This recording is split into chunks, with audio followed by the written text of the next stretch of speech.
हरे कृष्ण कृष्ण कृष्ण हरे हरे, हरे राम राम राम हरे हरे. भगवद्गीतेला गीतोपनिषदही म्हटले जाते. गीता ही वैदिक ज्ञानाचे सार तसेच वैदिक साहित्यातील एक अत्यंत महत्त्वपूर्ण उपनिषद आहे. अर्थात भगवद्गीतेवर इंग्रजीमध्ये अनेक भाष्ये लिहिली गेली आहेत व एखाद्याच्या मनात आणखी एका भाष्याच्या गरजेबद्दल प्रश्न निर्माण होऊ शकतो.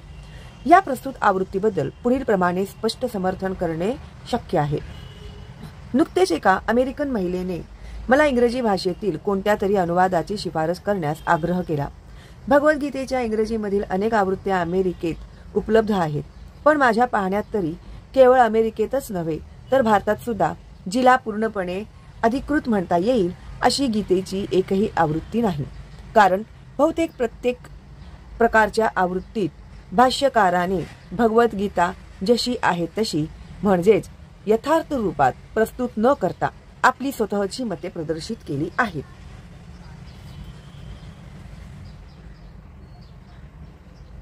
श्री भगवद्गीतेचा मूळ आशय खुद भगवद्गीतेतच सांगितला आहे. तो याप्रमाणे आहे. आपल्याला एखादे विशिष्ट औषध घ्यायचे असेल तर औषधावर लिहिलेल्या निर्देशांनुसारच ते घेतले पाहिजे. आपण आपल्या स्वतःच्या लहरीप्रमाणे अथवा एखाद्या हितचिंतकाच्या निर्देशानुसार औषध घेऊ शकत नाही. त्यावरील लिखित आदेशानुसार अथवा वैद्यांच्या आदेशानुसारच ते घेतले पाहिजे. त्याचप्रमाणे भगवद्गीता ही तिच्या प्रवक्त्याने सांगितलेल्या आदेशानुसार मान्य अथवा स्वीकार केली गेली पाहिजे. भगवद्गीतेचे प्रवक्ते भगवान श्रीकृष्ण आहेत. भगवद्गीतेच्या प्रत्येक पानावर त्यांचा उल्लेख परमेश्वर अथवा भगवान म्हणून केला आहे. शक्तिमान महापुरुष अथवा कोणत्याही शक्तिमान देवतेला सुद्धा काही वेळा भगवान म्हणून संबोधण्यात येते आणि या ठिकाणी सुद्धा श्रीकृष्ण हे निश्चितच श्रेष्ठ महापुरुष आहेत असे सुचवण्यात आले आहे. पण भगवान श्रीकृष्ण हे पूर्ण पुरुषोत्तम आहेत हे आपण जाणले पाहिजे आणि याला भारतातील वैदिक ज्ञानाच्या महान आचार्यांनी आध्यात्मिक गुरु उदाहरणार्थ शंकराचार्य, रामानुजाचार्य, मध्वाचार्य, निंबार्क, श्री चैतन्य महाप्रभू आणि अशाच इतर अनेक आचार्यांनी मान्यता दिली आहे. भगवंतांनी स्वतःला भगवद्गीतेमध्ये पुरुषोत्तम श्री भगवान म्हणून घोषित केले आहे.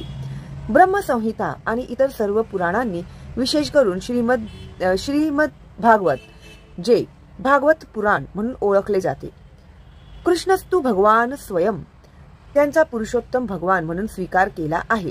म्हणून आपण भगवद्गीतेला भगवंतांनी ज्या स्वरूपात जशी सांगितली आहे त्या स्वरूपातच स्वीकारली पाहिजे. इमं विवस्वते योगम प्रोक्तवानहमव्ययम् विवस्वान्म नवे प्राह मनुरिक्ष्वा कवे ब्रवीत एवं परंपरा प्राप्तमिमं राजर्षयो विदुः स काले नेह महता योगो नष्टः परंतप.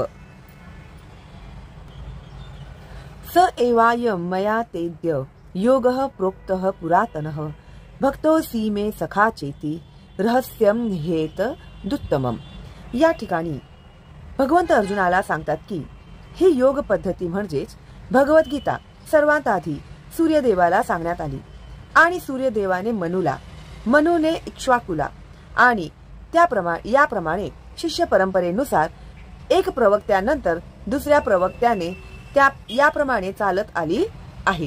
परंतु काळांतराने ती लुप्त झाल्यामुळे भगवंतांना ही पुन्हा सांगावी लागली. यावेळी त्यांनी ती अर्जुनाला कुरुक्षेत्र येथील युद्धभूमीवर सांगितली. अर्जुनाला ते सांगतात की हे परम रहस्य त्याला सांगण्याचे कारण म्हणजे तो त्यांचा भक्त आणि मित्र आहे. याचा अर्थ असा आहे की भगवद्गीता हा ग्रंथ विशेष करून भक्तांसाठीच आहे. अध्यात्मवादी साधकांचे 3 प्रकार असतात, ज्ञानी, योगी आणि भक्त किंवा निर्विशेषवादी, ध्यान योगी आणि भक्त. या ठिकाणी भगवंत अर्जुनाला स्पष्टपणे सांगतात की ते त्याला नवीन गुरु शिष्य परंपरेतील सर्वप्रथम श्रोता बनवित आहेत, कारण जुनी परंपरा खंडित झाली आहे. म्हणून सूर्यदेवापासून इतरांकडे चालत येणाऱ्या परंपरेमध्येच नवीन परंपरेची पुनर्स्थापना करावी. तसेच त्यांच्या शिकवणीचा नव्याने पुनःप्रचार अर्जुनानेच करावा अशी भगवंताची इच्छा होती.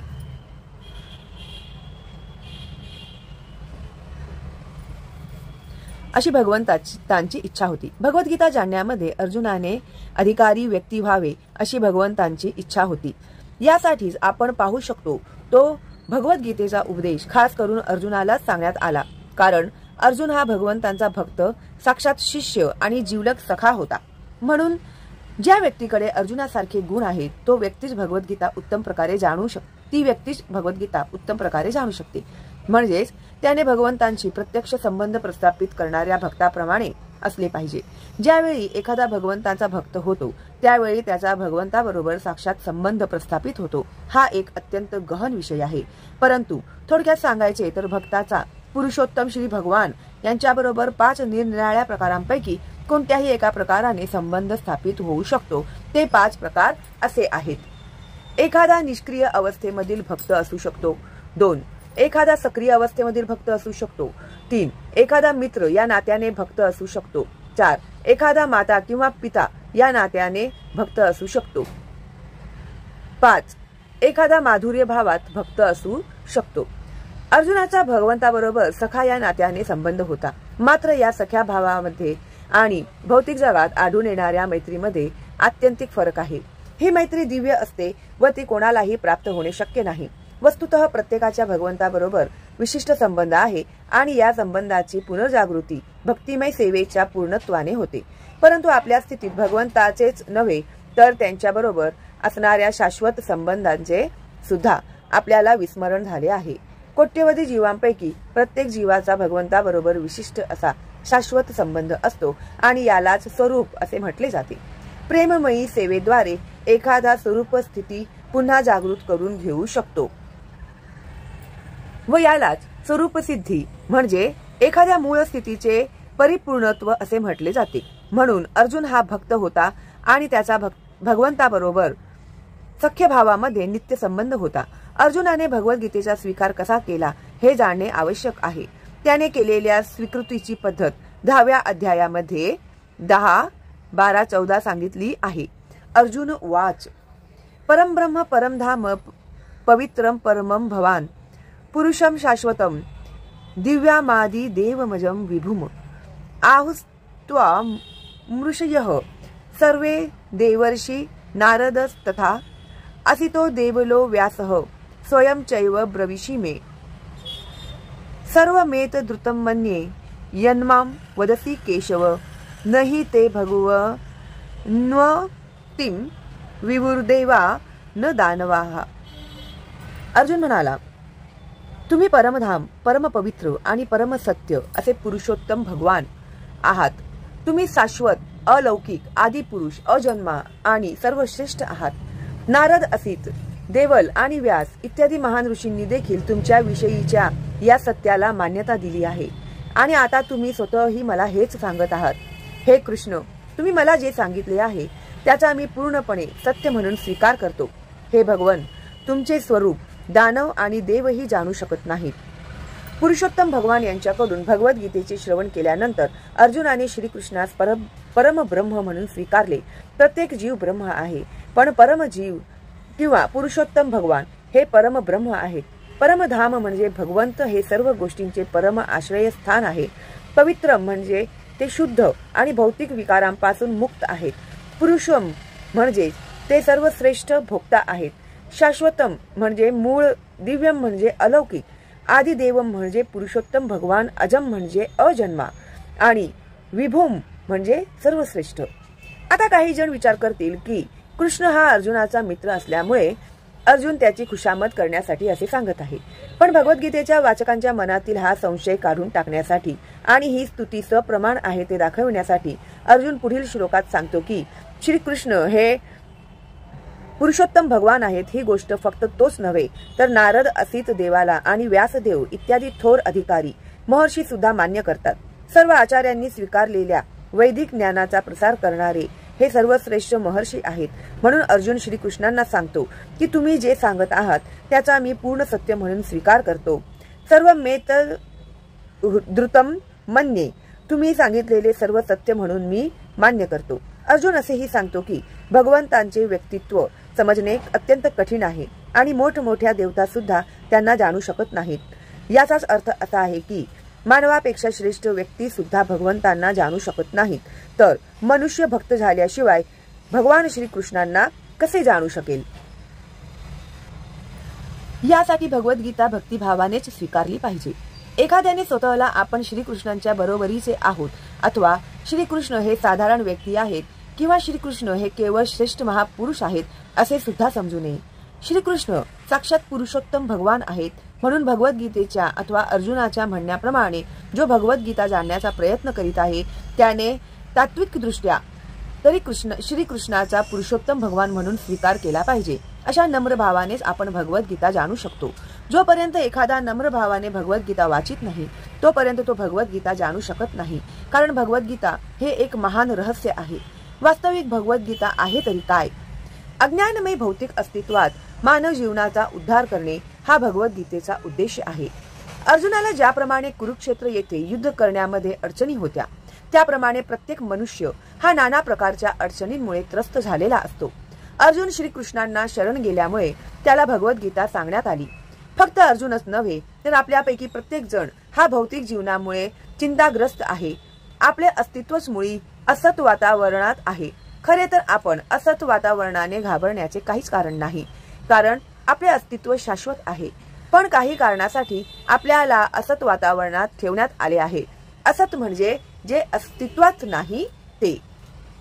दुःख भोगणाऱ्या अनेक मनुष्य प्राण्यांपैकी जे खऱ्या अर्थाने आपल्या स्वरूपाविषयी म्हणजे आपण कोण आहोत, आपल्याला अशा विचित्र परिस्थितीमध्ये का ठेवण्यात आले आहे इत्यादी गोष्टीबद्दल जिज्ञासू असे फारच थोडे जण आहेत. आपण दुःख का भोगतो या संबंधी आपली जिज्ञासा जर जागत झाली नाही त्याचप्रमाणे आपल्याला ही दुःखे नको असून सर्व दुःखांतून सुटका करून घेण्याची आपली इच्छा आहे हे सत्य जर मनुष्याला उमजले नाही तर अशा मनुष्याला खरा मनुष्य समजता येणार नाही. या प्रकारची जिज्ञासा एखाद्या मनामध्ये उत्पन्न झाल्यावरच खऱ्या अर्थाने मानवतेचा आरंभ होतो. या प्रकारच्या जिज्ञासेला ब्रह्मसूत्रामध्ये ब्रह्म जिज्ञासा असे म्हटले आहे. अथा तो ब्रह्म जिज्ञासा जोपर्यंत मनुष्याला परब्रह्माची स्थिती जाणण्याची जिज्ञासा नसते तोपर्यंत त्याची सर्व कार्ये निष्फळ समजली पाहिजेत. म्हणून आपण दुःख का भोगतो, आपण कुठून आलो आणि मृत्यूनंतर आपण कोठे जाणार या प्रश्नांबद्दल जे जिज्ञासू असतात तेच भगवद्गीतेचे योग्य अभ्यासक होण्यास लायक आहेत. प्रामाणिक शिष्याला भगवंताविषयी पराकाष्ठेचा आदरभाव असणे हे सुद्धा आवश्यक आहे. अर्जुन हा असा एक प्रामाणिक शिष्य होता. जेव्हा मनुष्य आपल्या जीवनाचे मूळ ध्येय विसरतो तेव्हा त्या ध्येयाची पुनर्स्थापना करण्यासाठी भगवान श्रीकृष्ण अवतार घेतात. आणि असे असूनही वास्तविक ध्येय जाणणाऱ्या अनेकानेक व्यक्तीपैकी एखादाच खऱ्या अर्थाने स्वतःचे स्वरूप जाणू शकतो व अशा मनुष्यासाठीच भगवद्गीता सांगितली आहे. खरे म्हणजे आपणा सर्वांना अज्ञानाच्या वाघिणीने गिळंकृत केले आहे. पण भगवंत सर्व जीवांबद्दल विशेष करून मनुष्य प्राण्याबद्दल अत्यंत दयाळू आहेत.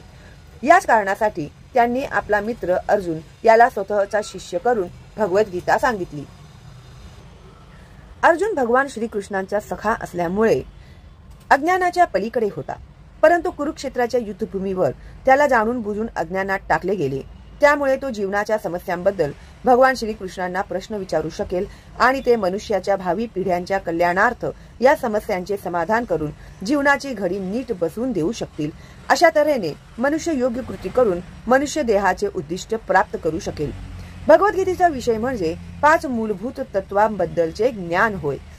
सर्वप्रथम परमेश्वराबद्दलच्या ज्ञानाचे आणि नंतर जीवात्म्यांच्या स्वरूप स्थितीबद्दलच्या ज्ञानाचे विवेचन केले आहे. हे जो सर्वांचे नियंत्रण करतो तो परमेश्वर होय. जे नियंत्रित असतात ते जीवात्मे होत. मी नियंत्रित नसून स्वतंत्र आहे असे म्हणणाऱ्या जीवात्म्याला मूर्खच समजावे. जीव किमान आपल्या बद्धावस्थेमध्ये तरी प्रत्येक बाबतीत नियंत्रित असतो. अशा प्रकारे भगवद्गीतेमध्ये ईश्वर किंवा परमनियंत्रक आणि नियंत्रित जीवात्मे यांच्याबद्दल विवेचन केले आहे. त्याचबरोबर प्रकृती, जड प्रकृती, काळ, अखिल ब्रह्मांड किंवा सृष्टीची कालमर्यादा आणि कर्म यांचेही विवेचन गीतेमध्ये करण्यात आले आहे. हे अखिल विश्व निरनिराळ्या प्रकारच्या कृतींनी भरलेले आहे. सर्व जीवात्मे वेगवेगळ्या कृती करण्यात गुंतलेले असतात.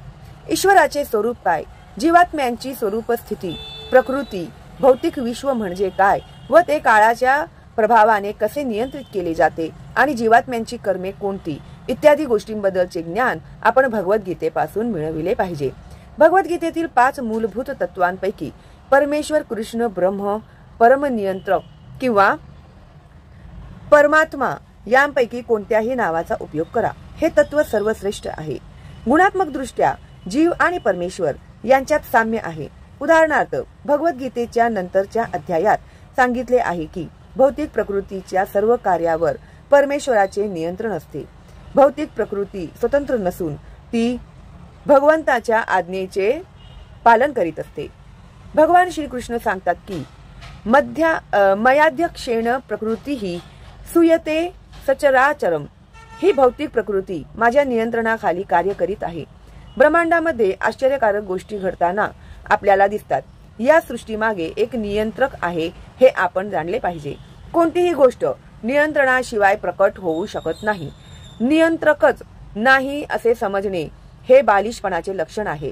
उदाहरणार्थ एखादे लहान बालक मोटार गाडी पाहून विचार करील की ही तर घोडा किंवा इतर प्राण्यांशिवाय आश्चर्यकारकपणे चालते. पण बुद्धिमान मनुष्याला मोटर गाडीतील अभियांत्रिकी व्यवस्थेचे ज्ञान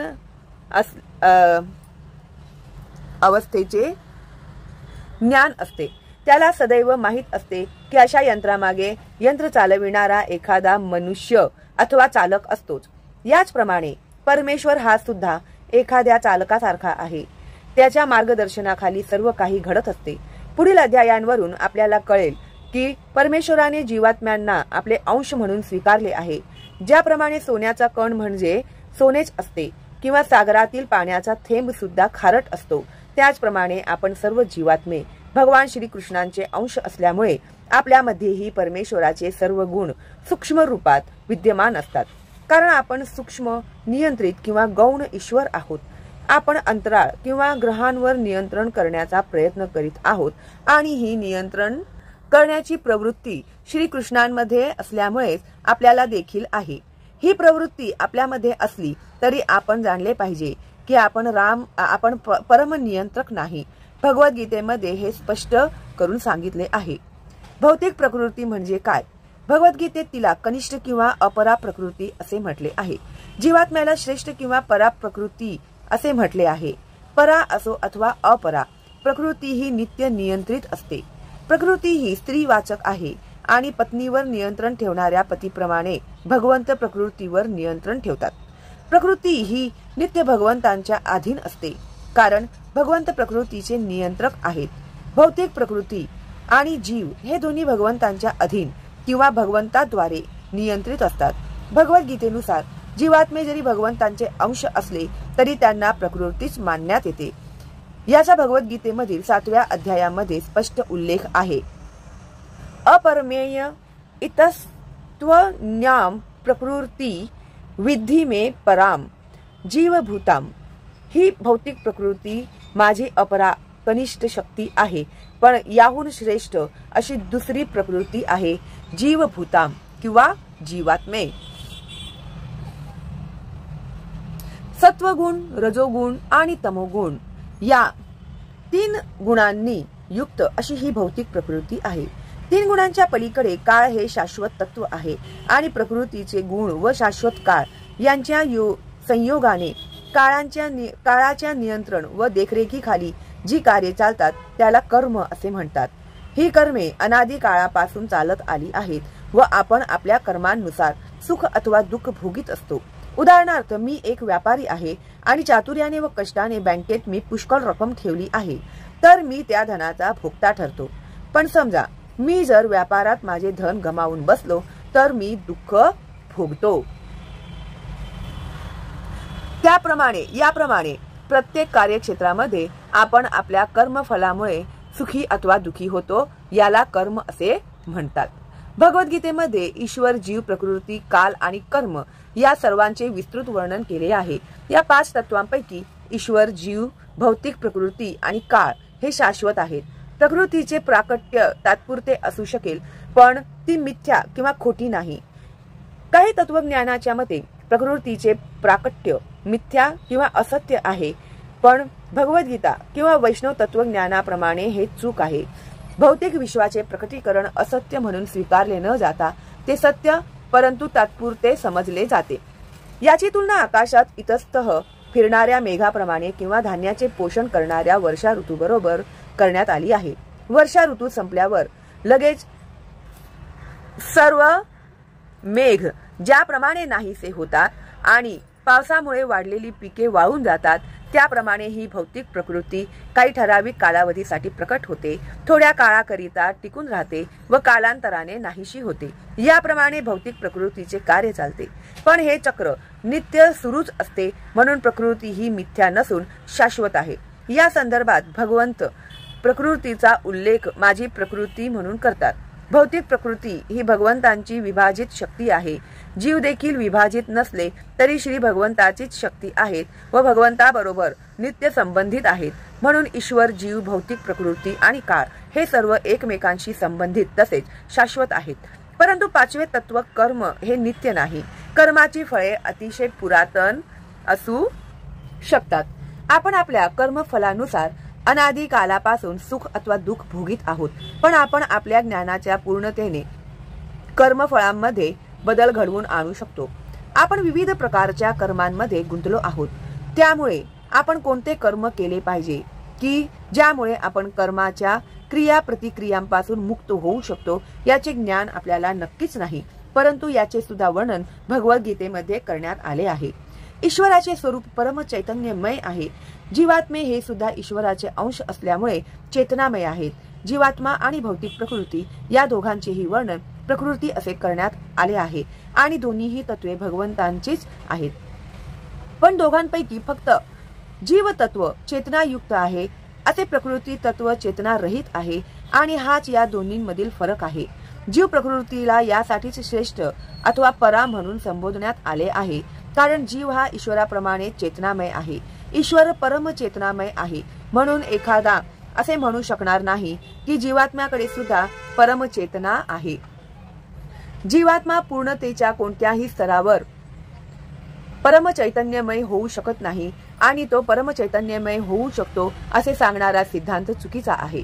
जीव चेतनामय असू शकतो, पण परम चेतनामय अथवा परिपूर्ण चेतनायुक्त असू शकत नाही. ईश्वर आणि जीव यामधील फरक भगवद्गीतेच्या 13व्या अध्यायामध्ये वर्णित केला जाईल. ईश्वर आणि जीव हे क्षेत्रज्ञ चेतनायुक्त आहे, परंतु जीव हा त्याच्या विशिष्ट शरीराचा ज्ञाता असतो, तर ईश्वर हा सर्व प्रकारच्या शरीरांचा ज्ञाता असतो. ईश्वर सर्व प्राण्यांच्या हृदयात स्थित असल्यामुळे त्याला प्रत्येक जीवाच्या मानसिक स्थितीचे ज्ञान असते. याचे स्मरण आपण ठेवले पाहिजे.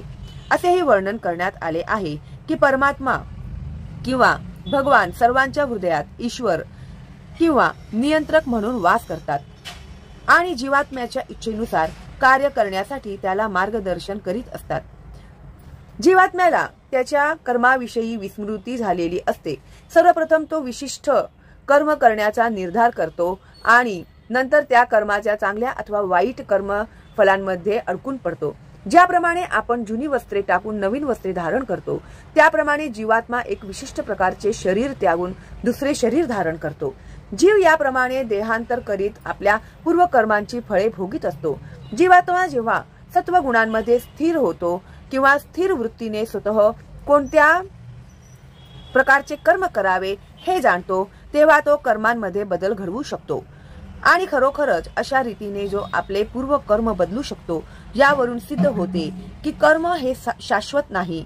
म्हणून आम्ही म्हटले आहे की ईश्वर, जीव, प्रकृती, काळ आणि कर्म या 5 तत्वांपैकी 4 तत्वे शाश्वत आहेत, परंतु कर्म मात्र अशाश्वत आहे.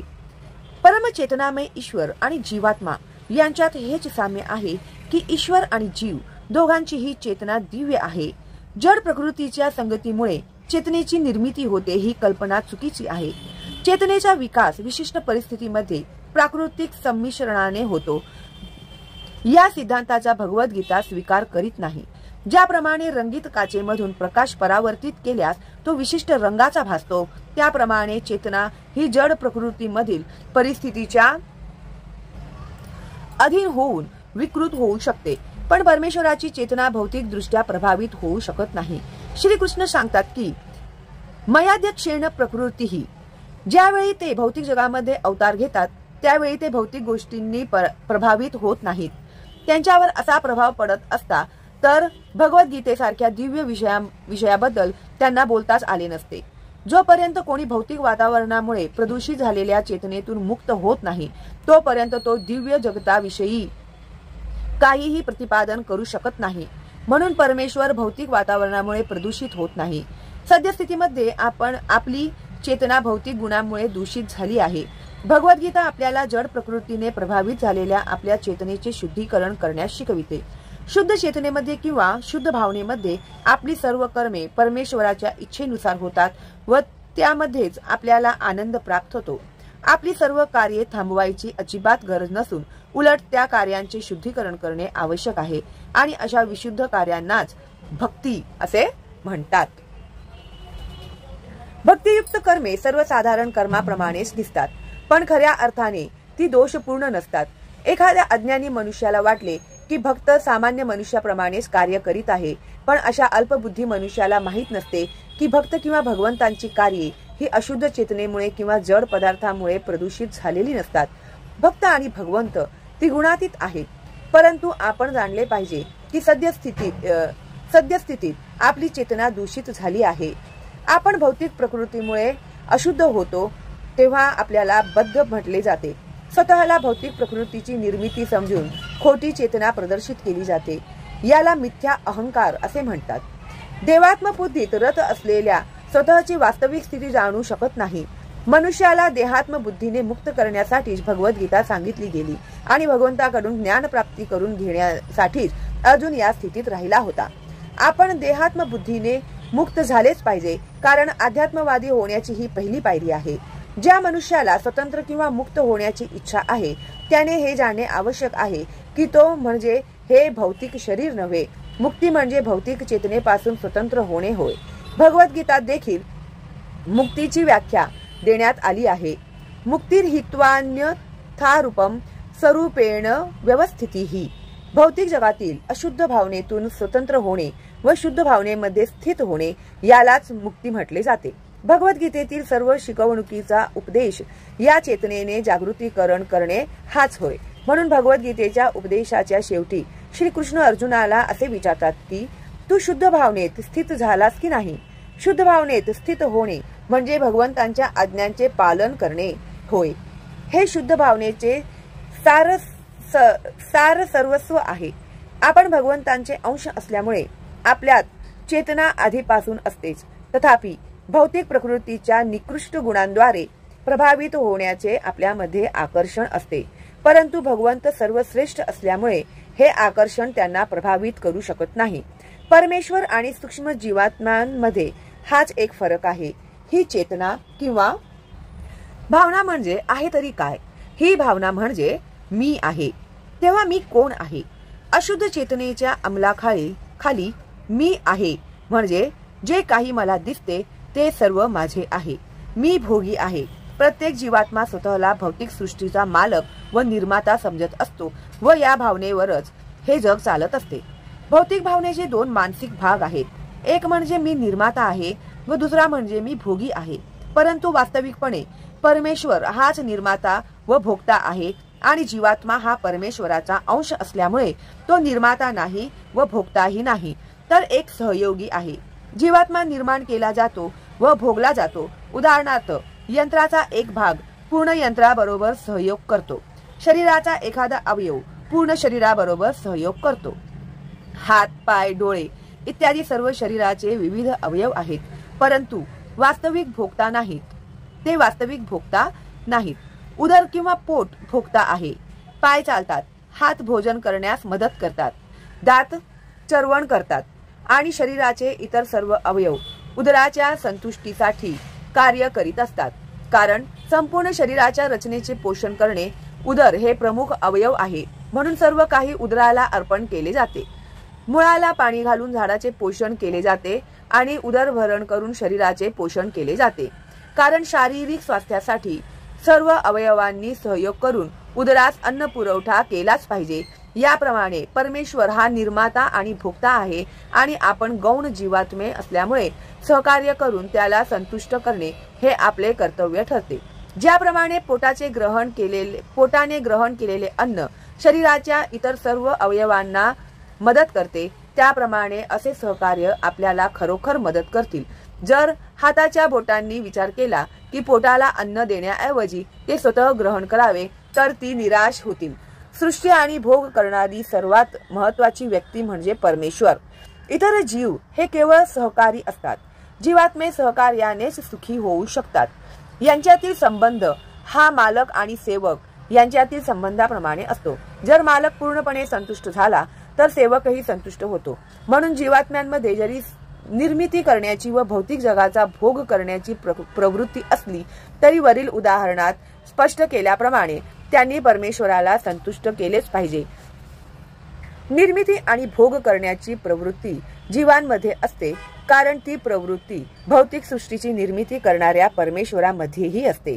म्हणून परमनियंत्रक ईश्वर, नियंत्रित जीव, विराट जगत, शाश्वत काळ आणि कर्म हे परमात्म्याचे भाग आहेत असे भगवद्गीतेत सांगितले आहे। हे सर्व पूर्णपणे एकत्र आले की त्या पूर्णत्वाला परमसत्य असे म्हणतात। हेच पूर्ण व परमसत्य म्हणजेच भगवान श्री कृष्ण होत। त्यांच्या भिन्न शक्तीमुळेच सर्व काही प्रकट होत असते। ते स्वतः परिपूर्ण आहेत। भगवद्गीतेमध्ये असेही सांगण्यात आले आहे की निर्विशेष ब्रह्म सुद्धा भगवंताहून कनिष्ठ आहे। ब्रह्मणो हि प्रतिष्ठाहम। ब्रह्मसूत्रात ब्रह्माची तुलना सूर्याच्या किरणांबरोबर करण्यात आली आहे। निर्विशेष ब्रह्म म्हणजे भगवंतांच्या शरीराचे दैदिप्यमान किरण आहेत। निर्विशेष ब्रह्म तसेच परमात्मा यांचा आंशिक साक्षात्कार म्हणजे परमसत्याचा अपूर्ण साक्षात्कार होय। 15व्या अध्यायात दाखवून दिले आहे की श्री भगवान किंवा पुरुषोत्तम हे निर्विशेष ब्रह्म आणि परमात्म्याचा आंशिक साक्षात्कार या दोघांच्याही पलीकडे आहे। श्री भगवान यांना सच्चिदानंद विग्रह असे म्हटले जाते। ब्रह्मसंहितेचा आरंभ पुढील प्रमाणे होतो। ईश्वरः परमः कृष्णः सच्चिदानंद विग्रह अनादिरा दीर्घोविंदः सर्व कारण कारणम।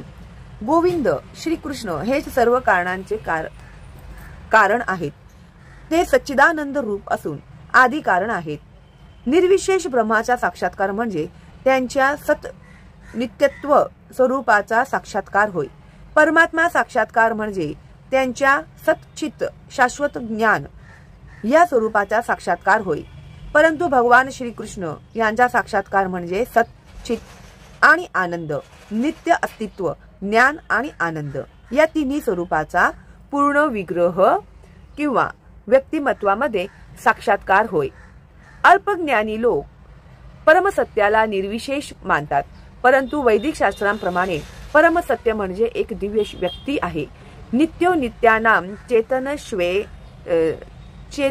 चेतनानाम कठोपनिषद 2:2-13। ज्याप्रमाणे आपण सर्व जीवात्म्यांना स्वतःचे स्वरूप आहे, त्याप्रमाणे परमसत्य सुद्धा अखेर एक व्यक्तीच आहे आणि या पुरुषोत्तम भगवंतांचा साक्षात्कार म्हणजे त्यांच्या इतर सर्व दिव्य स्वरूपाचा पूर्ण साक्षात्कार होय। परमसत्य निराकार नाही। जर ते निराकार किंवा दुसऱ्या कोणत्या तरी वस्तूहून न्यून असते तर ते पूर्ण होऊ शकले नसते। पूर्णत्वात आपल्या अनुभवातील व अनुभवांपलीकडचे सर्व काही समाविष्ट झाले पाहिजे, नाहीतर त्याला परिपूर्ण म्हणता येणार नाही। परमेश्वर किंवा पुरुषोत्तम यांच्या शक्ती अमर्याद आहेत। परास्य शक्तिर्विविधै व श्रूयते। आपल्या विविध शक्तींद्वारे भगवान श्रीकृष्ण असे कार्य करतात याचे वर्णन देखील भगवद्गीतेमध्ये केले आहे। आपण राहत असलेले हे भौतिक किंवा दृश्य जगतही स्वतःमध्ये पूर्ण आहे, कारण सांख्य तत्वज्ञानानुसार ज्या 24 तत्वांचे हे भौतिक विश्व एक तात्पुरती अभिव्यक्ती आहे, त्या 24 तत्वांची पूर्णपणे जुळवाजुळव करून या विश्वाच्या निर्वाहाकरिता पूर्ण साधने निर्माण करण्यात आली आहेत। या जगात कोणतीही वस्तू अनावश्यक नाही किंवा येथे आणखी एखाद्या वस्तूची गरज देखील नाही। परमसत्याच्या शक्तींनी या सृष्टीचा कालावधी निश्चित केला आहे आणि या कालावधी संपताच या अशाश्वत सृष्टीचा पूर्णत्वाच्या योग्य व्यवस्थेमुळे विनाश केला जातो। आंशिक जीवांना पूर्णत्वाचा साक्षात्कार करण्यासाठी उपयुक्त अशी साधने पूर्ण स्वरूपात उपलब्ध आहेत, तरी सुद्धा सर्व प्रकारचे अपूर्णत्व अनुभवास येण्याचे कारण म्हणजे परमपूर्णाबद्दलचे अपूर्ण ज्ञान होय। म्हणून भगवद्गीतेत वेद विद्येचे पूर्ण ज्ञान सांगितले आहे। वेदांत सांगितलेले सर्व ज्ञान अचूक आहे व हिंदू लोक वैदिक ज्ञानाला पूर्ण व अचूक मानतात। उदाहरणार्थ गायीचे शेण म्हणजे जनावराची विष्ठा आहे आणि स्मृती किंवा वैदिक शास्त्रानुसार एखाद्याने जनावराच्या विष्ठेस स्पर्श केल्यास स्वतःला शुद्ध करण्यासाठी त्याने स्नान करणे आवश्यक आहे, परंतु वैदिक शास्त्रानुसार गायीचे शेण मात्र शुद्धीकारक मानले जाते। एखाद्याला या गोष्टीत विरोधाभास वाटेल, परंतु तसा वेदांचा आदेश असल्यामुळे त्याचे पालन करण्यात काहीच चूक नाही। अलीकडे आधुनिक विज्ञानाने सुद्धा सिद्ध केले आहे की गायीच्या शेणामध्ये सर्व जंतुनाशक गुण असतात। यासाठी वैदिक ज्ञान हे अचूक व संशयातीत असल्यामुळे पूर्ण आहे आणि भगवद्गीता हे वैदिक ज्ञानाचे सार आहे। वैदिक ज्ञानामध्ये संशोधनाचा प्रश्नच उद्भवत नाही। आपले संशोधन कार्य अपूर्ण असण्याचे कारण म्हणजे आपण आपल्या अपूर्ण इंद्रियांद्वारे संशोधन करीत आहोत। भगवद्गीतेमध्ये सांगितल्याप्रमाणे गुरु शिष्य परंपरेमधून चालत आलेल्या पूर्ण ज्ञानाचाच आपण स्वीकार केला पाहिजे। ज्या परंपरेचा आरंभ सर्वश्रेष्ठ गुरु स्वतः भगवान श्रीकृष्ण यांच्याकडून झाला आहे व अनेक आचार्यांद्वारे जी खाली चालत आली आहे, अशा परंपरेमधील योग्य व्यक्तीकडूनच आपण ज्ञान मिळविले पाहिजे। अर्जुनाने शिष्य या नात्याने भगवान श्रीकृष्णाकडून गीतोपदेश ग्रहण केला आणि भगवंतांच्या कोणत्याही वचनाला विरोध न करता त्याने प्रत्येक गोष्ट स्वीकारली। भगवद्गीतेचा एक भाग स्वीकारायचा आणि दुसरा नाकारायचा असे आपण करू शकत नाही। वैयक्तिक मताप्रमाणे काहीही अर्थ न लावता कोणताही भाग न गाळता व ग्रंथाच्या विषय वस्तूमध्ये स्वतःच्या लहरीप्रमाणे ढवळाढवळ न करता भगवद्गीता स्वीकारली पाहिजे। वैदिक ज्ञानाची सर्वाधिक परिपूर्ण कृती म्हणून गीता स्वीकारली पाहिजे। वैदिक ज्ञानाचा उगम दिव्य आहे आणि या ज्ञानाचे पहिले वचन साक्षात परमेश्वराच्या मुखातून बाहेर आले आहे। परमेश्वराच्या वचनांना अपौरुषेय असे म्हणतात कारण 4 प्रकारच्या दोषांनी दूषित असलेल्या या भौतिक जगातील व्यक्तीच्या शब्दांपेक्षा भगवंतांची वचने अतिशय वेगळी आहेत। एकबद्ध जीव हा 1 निश्चितपणे चुका करतो, 2 सतत भ्रमात असतो, 3 दुसऱ्यांना फसविण्याची इच्छा बाळगून असतो आणि 4 अपूर्ण इंद्रियांमुळे मर्यादित असतो। या दोषामुळे साधारण मनुष्याला सर्वव्यापी ज्ञानाचे संपूर्ण निवेदन करणे शक्य नाही। दोषपूर्ण जीव वैदिक ज्ञान प्रदान करू शकत नाही। सर्वप्रथम हे ज्ञान ब्रह्मदेवाला हृदयामध्ये सांगण्यात आले। ब्रह्मदेव हा सृष्टीमधील पहिला जीव आहे आणि त्याने ज्या मूळ रूपात या ज्ञानाची प्राप्ती भगवंतांकडून केली होती त्याच रूपात आपल्या पुत्रांना व शिष्यांना हे ज्ञान प्रदान केले। भगवंत हे परिपूर्ण असल्यामुळे भौतिक प्रकृतीच्या नियमांमध्ये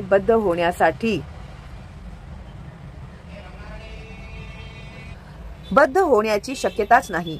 म्हणून बुद्धिमान व्यक्तीने हे जाणणे आवश्यक आहे की या सृष्टीतील सर्व गोष्टींचे भगवान हे एकमेव स्वामी आहेत आणि तेच मूळ निर्माते आहेत। इतकेच नव्हे तर ब्रह्मदेवाचेही जनक आहेत। 11व्या अध्यायामध्ये भगवंतांना प्रपितामह म्हणून संबोधण्यात आले आहे, कारण ब्रह्मदेवाला पितामह असे सामान्यतः संबोधले जाते। भगवंत हे पितामह यांचे सुद्धा जनक आहेत। यासाठीच कोणत्याही व्यक्तीने कोणत्याही गोष्टीवर स्वतःचा हक्क गाजवू नये आणि भगवंतांनी आपल्यासाठी जो हिस्सा काढून ठेवला आहे त्याच गोष्टींचा त्याने स्वीकार करावा। भगवंतांनी आपल्याकरिता जो वाटा बाजूला काढून ठेवला आहे त्याचा उपयोग आपण कसा करावा याची अनेक उदाहरणे दिलेली आहेत। याचे वर्णन भगवद्गीतेमध्ये सुद्धा केले आहे। कुरुक्षेत्रावरील युद्धभूमीमध्ये सर्वप्रथम आपण लढू नये असे अर्जुनाने ठरविले होते। हा त्याचा स्वतःचा निर्णय होता। अर्जुनाने भगवंतांना सांगितले की स्वतःच्या नातलगांना ठार मारून राज्य उपभोगण्याची आपली इच्छा नाही। हा निर्णय शारीरिक स्तरावर आधारित होता, कारण तो स्वतःला शरीरच समजत होता आणि त्याचे भाऊ, भाचे, पुतणे, मेहुणे, आजोबा हे देह संबंधी होते, म्हणून त्याला आपल्या शारीरिक गरजांची पूर्ती करणे आवश्यक आहे असे वाटत होते. अर्जुनाचा हा दृष्टिकोन बदलण्यासाठीच भगवंतांनी भगवद्गीता सांगितली. सरतेशेवटी अर्जुन जेव्हा सांगतो की करिष्ये वचनम तव, तुमच्या शब्दाप्रमाणेच वागेन, तेव्हा तो भगवंतांच्या मार्गदर्शनानुसार कार्य करण्याचा निर्धार व्यक्त करतो. या जगात मनुष्यांनी कुत्रा मांजराप्रमाणे भांडणे योग्य नाही. मनुष्य जीवनाचे महत्त्व जाणण्या इतपत आणि सामान्य पशुप्रमाणे भांडण्याचे नाकारण्या इतपत मनुष्याने बुद्धिमान असणे आवश्यक आहे. मनुष्याने जीवनाचे ध्येय जाणले पाहिजे व हे जाणण्यासाठी आवश्यक ते मार्गदर्शन वैदिक शास्त्रामध्ये केले आहे आणि त्याचे सार भगवद्गीतेमध्ये देण्यात आले आहे. वैदिक साहित्य हे जनावरांसाठी नसून मनुष्यांसाठी आहे. पशु इतर पशूंची हत्या करू शकतात, कारण त्यांच्या बाबतीत पापाचा प्रश्नच उद्भवत नाही. पण जर एखाद्या मनुष्याने स्वतःच्या अनियंत्रित जीवातृप्तीकरिता प्राण्याची हत्या केली तर तो निसर्ग नियमांप्रमाणे उल्लंघन केल्याबद्दल शिक्षेस जबाबदार ठरतो. भगवद्गीतेमध्ये स्पष्टपणे असे विश्लेषण करण्यात आले आहे की भौतिक प्रकृतीच्या विविध गुणांनुसार 3 प्रकारची कर्मे असतात. उदाहरणार्थ सत्व गुणातील कर्म, राजस आणि तामस गुणातील कर्मे.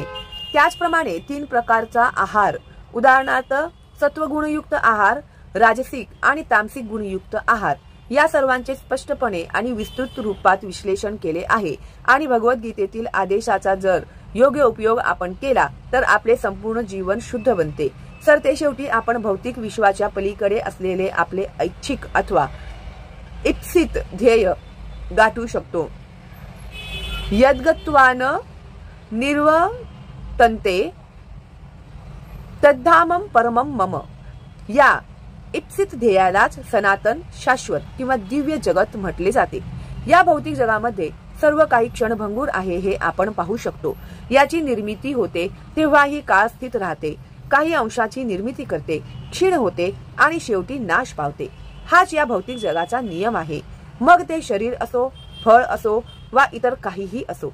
पण या क्षणिक जगतापलीकडेही दुसरे असे जग आहे ज्याच्याबद्दल आपल्याला माहिती आहे. ते जगत स्वरूपतः सनातन किंवा शाश्वत आहे. 11व्या अध्यायामध्ये जीव तसेच भगवान दोघांनाही सनातन म्हणण्यात आले आहे.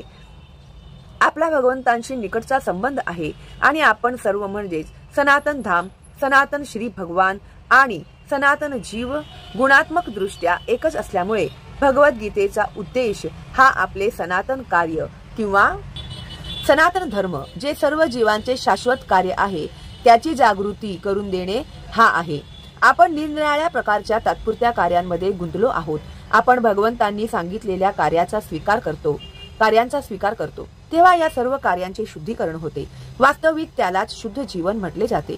ज्याप्रमाणे जीव हे सनातन आहे त्याप्रमाणे भगवंत आणि त्याचे दिव्य धाम दोन्हीही सनातन आहेत व भगवंत आणि जीव यांचे सनातन धामामध्ये संयुक्तपणे मिलन होणे हे मानवी जीवनाचे पूर्णत्व आहे. जीव हे भगवंतांचे पुत्र असल्यास कारणाने भगवंत जीवांबद्दल अत्यंत दयाळू आहेत. भगवद्गीतेमध्ये भगवंत घोषित करतात की सर्व योनिषु अहम ब्रिजप्रदः पिता, मी सर्वांचा पिता आहे. अर्थात ज्यांच्या त्यांच्या विविध कर्मानुसार सर्व प्रकारच्या योनींमध्ये जीव आहेत. पण भगवंत या ठिकाणी दावा करतात की ते या सर्वांचेच पिता आहेत.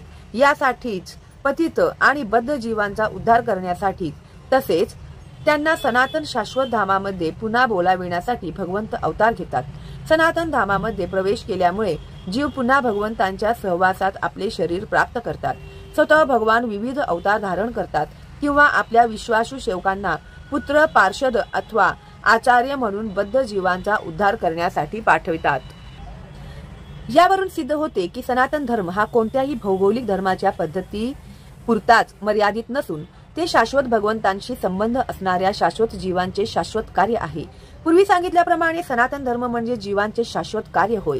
श्रीपाद रामानुजाचार्य सनातन शब्दाचा अर्थ असा सांगतात की ज्याला आरंभही नाही आणि अंतही नाही. म्हणून ज्यावेळी आपण सनातन धर्माबद्दल बोलतो तेव्हा श्रीपाद रामानुजाचार्यांच्या प्रमाणाच्या आधारावर आपण समजले पाहिजे की त्याला आरंभही नाही आणि अंतही नाही.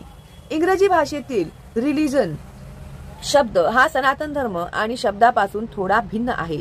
रिलीजन शब्दावरून विश्वास या कल्पनेची जाणीव होते आणि विश्वास हा बदलू शकतो. एका विशिष्ट पद्धतीवर एखाद्याचा विश्वास असू शकतो आणि ती व्यक्ती विश्वास बदलून दुसऱ्या पद्धतीचा अवलंब करू शकते, परंतु कधीच बदलू शकत नाही. अशा कार्याला उद्देशून सनातन धर्म असे म्हटले जाते. उदाहरणार्थ, पाण्यापासून द्रवरूपता जशी वेगळी करता येत नाही किंवा अग्नीपासून उष्णता जशी वेगळी करता येत नाही, त्याचप्रमाणे शाश्वत जीवाचे शाश्वत कार्य त्याच्यापासून म्हणजे जीवापासून अलग करता येत नाही. सनातन धर्म शाश्वत काळासाठी जीवाशी संलग्न आहे. म्हणून ज्यावेळी आपण सनातन धर्माबद्दल बोलतो तेव्हा श्रीपाद रामानुजाचार्यांच्या प्रमाणावरून आपण निश्चितपणे जाणले पाहिजे की त्याला आरंभ आणि अंत दोन्हीही नाही. ज्याला आदी अंत काहीच नाही ते सांप्रदायिक असूच शकत नाही, कारण ज्याला कोणत्याही प्रकारच्या बंधनांनी सीमित करताच येत नाही. जे सांप्रदायिक पंथांचे आहेत ते सनातन धर्माला सुद्धा चुकीचे सांप्रदायिक समजतील. परंतु आपण या विषयात सखोल ज्ञान प्राप्त केले व आधुनिक विज्ञानाच्या प्रभावामध्ये याचा विचार केल्यास आपल्याला आढळून येईल की सनातन धर्म हा या जगातीलच नव्हे तर संपूर्ण सृष्टीतील जीवांचा आहे.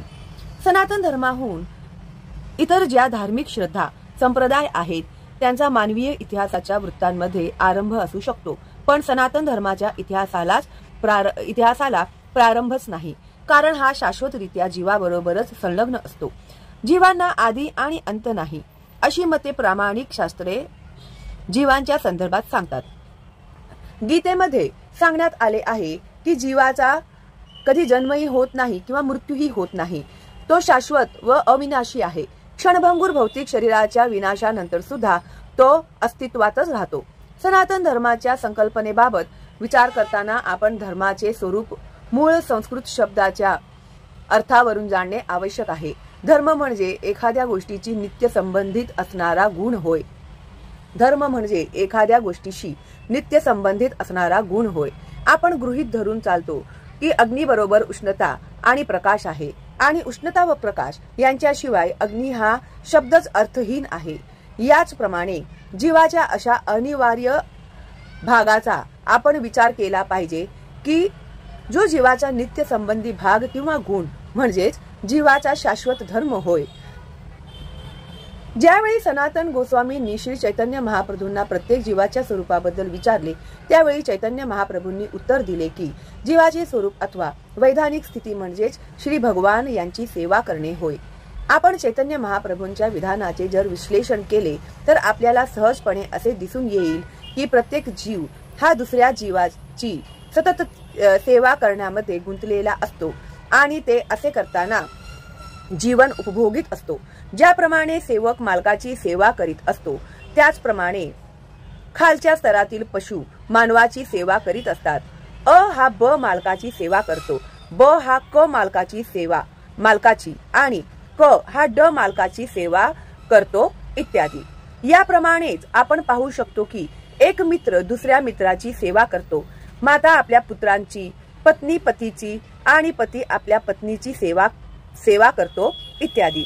जर आपण या पद्धतीने जगण्याचा प्रयत्न केला तर दिसून येईल की समाजामध्ये सेवेच्या बाबतीत कोणताच अपवाद आढळून येणार नाही. एखादा राजकारणी जनकल्याणार्थ सेवेची क्षमता वाढविण्याचा जाहीरनामा जनतेमध्ये प्रस्तुत करतो, म्हणून मतदार आपले मौल्यवान मत त्या व्यक्तीला समाजाची मौल्यवान सेवा करावी म्हणून देतात. दुकानदार ग्राहकाची आणि कारागीर भांडवलदाराची सेवा करतो, भांडवलदार आपल्या कुटुंबाची सेवा करतो आणि कुटुंब शाश्वत जीवाच्या शाश्वत सेवा क्षमतेप्रमाणे राष्ट्राची सेवा करतो.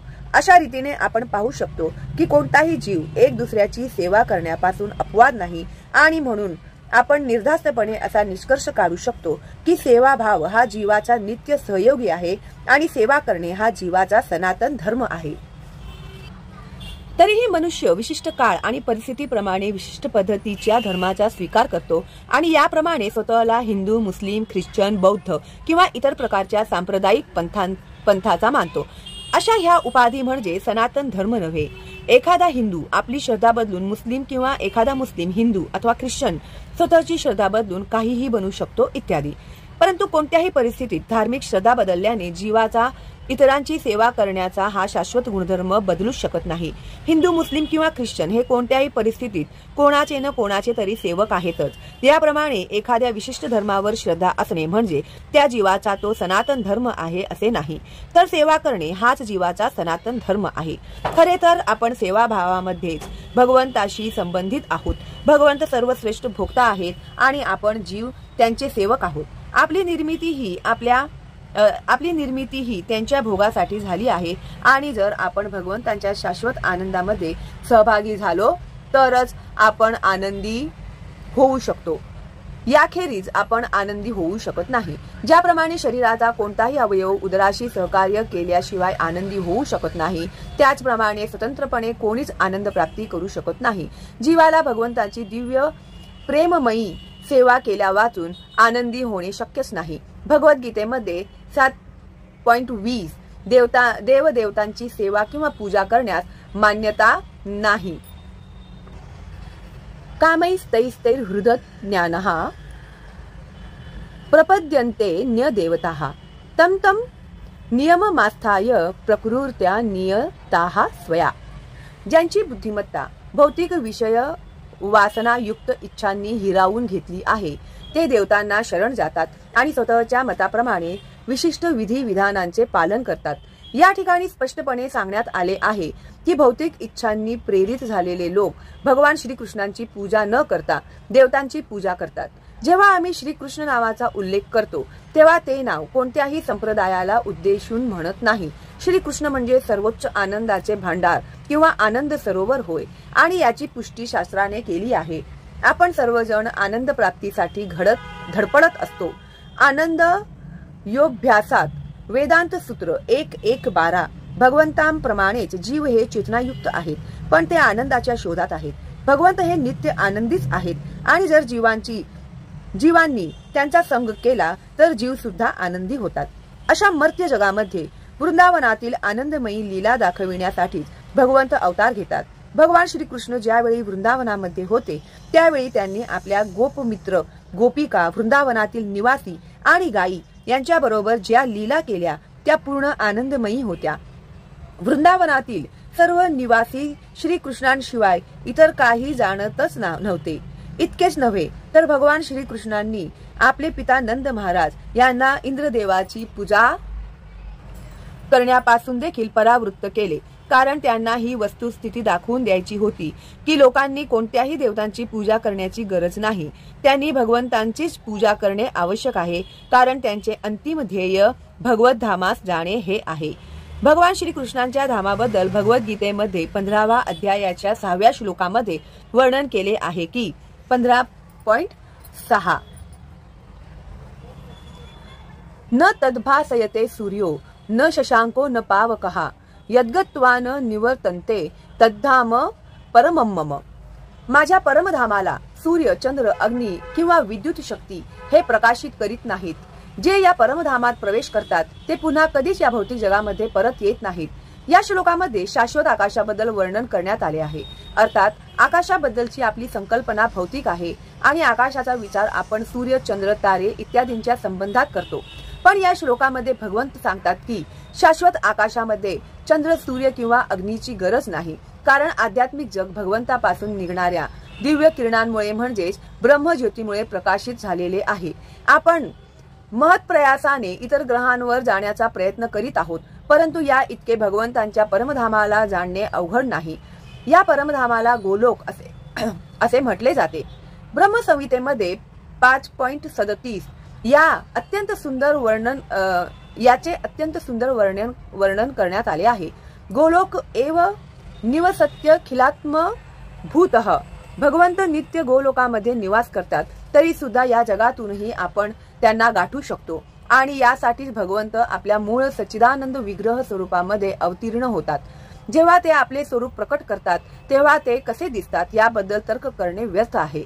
अशा प्रकारच्या काल्पनिक तर्कवितर्कांना टाळण्यासाठीच भगवंत जेव्हा अवतरित होतात तेव्हा ते स्वतःच्या मूळ श्याम सुंदर रूपामध्ये अवतरित होतात.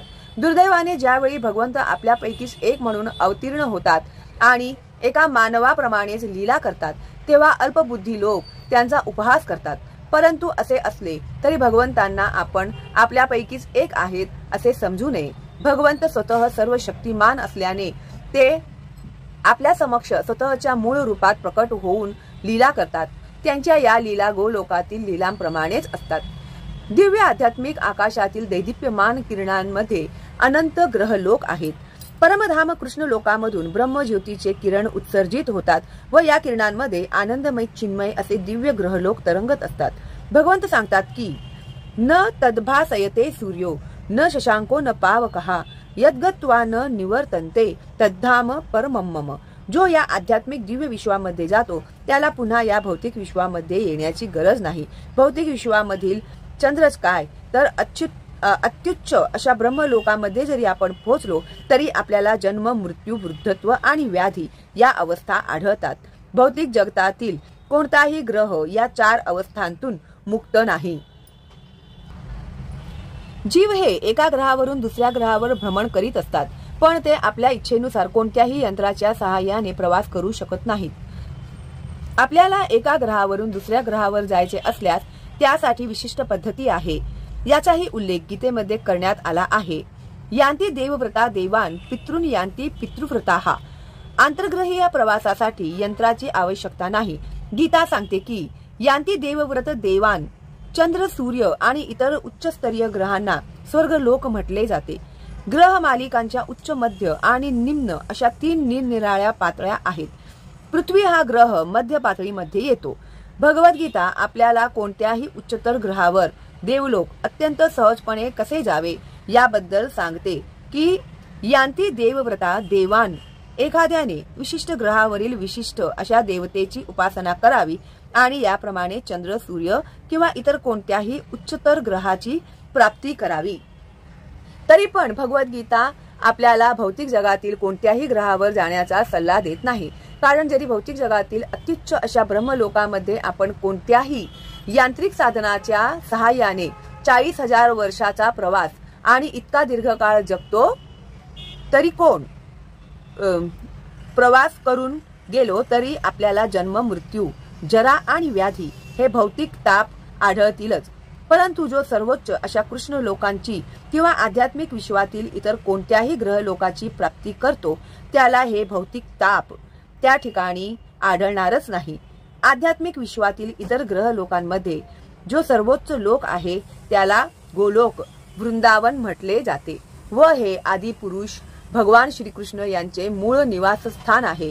हे सर्व ज्ञान भगवद्गीतेमध्ये देण्यात आले आहे आणि यातील उपदेशाद्वारे आपण या भौतिक जगातून सुटून खऱ्या आनंदमयी अशा आध्यात्मिक विश्वातील जीवनाला सुरुवात कशी करावी याची माहिती देण्यात आली आहे. भगवद्गीतेतील 15व्या अध्यायामध्ये भौतिक जगाचे वास्तविक वर्णन करण्यात आले आहे. त्या ठिकाणी भगवंत सांगतात की ऊर्ध्व मूल मदः शाखम श्वस्थम प्राहुरव्ययम छंदांसी यस्य पर्णानी यस्तम वेदन वेद्वीत. या ठिकाणी भौतिक जगाची तुलना एका वृक्षाशी केली आहे. त्याची मुळे वर आणि शाखा खाली आहेत. आपल्याला मुळे वर असणाऱ्या वृक्षाचा अनुभव आहे. जर मनुष्य नदी तीरावर किंवा तलावाच्या तीरावर उभा राहिला तर पाण्यामध्ये प्रतिबिंबित झालेला वृक्ष त्याला उलटा दिसेल. अशा वृक्षाच्या फांद्या खाली तर मुळे वर दिसतील. याचप्रमाणे भौतिक जगत सत्याची छाया आहे. छायेमध्ये सत्यता अथवा वास्तविकता नसते, पण छायेवरून आपल्याला सत्याच्या किंवा वास्तविकतेच्या अस्तित्वाची जाणीव होऊ शकते. वाळवंटामध्ये पाणी नसते, पण मृगजळावरून आपल्याला पाणी नावाची गोष्ट अस्तित्वात आहे याची जाण होते. भौतिक जगामध्ये पाण्याचा अभाव आहे, आनंदाचा अभाव आहे, पण पाणीरूपी वास्तविक आनंद हा आध्यात्मिक जगतामध्येच आहे.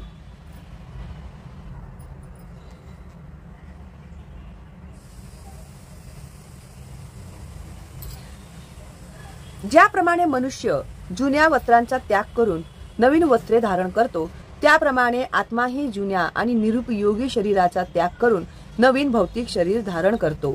2.22 भौतिक सृष्टी निर्माण करण्यासाठी भगवान श्रीकृष्ण 3 विष्णू रूपांमध्ये विस्तारित होतात. त्यापैकी पहिले विष्णू रूप महाविष्णू समस्त भौतिक शक्तीचे बीज, जे महत्व त्यास निर्माण करतात. 7.4 तात्पर्य.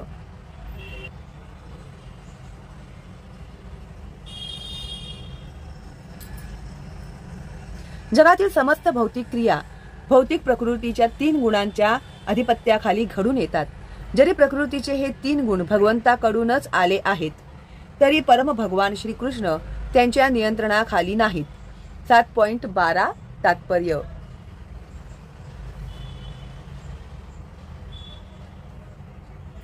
ब्रह्मदेवाच्या दिवसाच्या सुरुवातीला सर्व जीवात्मे अप्रकट अवस्थेतून प्रकट अवस्थेत येतात आणि त्यानंतर जेव्हा रात्र होते तेव्हा ते अव्यक्तामध्ये पुन्हा लीन होतात. 8.18. जेव्हा श्रीकृष्ण या पृथ्वीवर अवतीर्ण झाले तेव्हा भारतातल्या मथुरा जिल्ह्यातील वृंदावन नावाच्या भूभागावर त्यांनी लीला केल्या, ज्याचे क्षेत्रफळ 84 चौरस मैल आहे. 8.21. जीवनाची ही सर्वोच्च परिपूर्ण अवस्था भक्ताला आध्यात्मिक आकाशातील गोलोक वृंदावन नावाच्या श्रीकृष्णांच्या धामात घेऊन जाते, जेथे भक्त शाश्वतरित्या सुखी होतो. 8.28 तात्पर्य. गुन्हेगारांना शिक्षा देणारे अनेक जीव आहेत व यमराज हे त्यांचे प्रमुख आहेत. पृथ्वीजवळच्या एका ग्रहावर यमराज स्थित आहेत, जे खूप पापी आहेत. त्यांना मृत्यूनंतर येथे नेले जाते व त्यांच्यासाठी यमराजांनी त्यांना अनेक प्रकारच्या शिक्षा देण्याची व्यवस्था केली आहे. 10.29 तात्पर्य.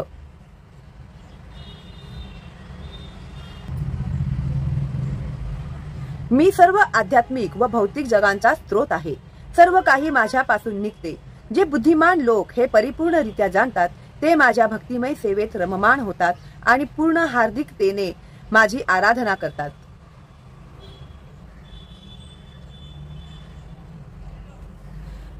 ज्यांना महान ऋषी निर्विशेष ब्रह्म समजतात तेच हे परमपुरुष आहेत.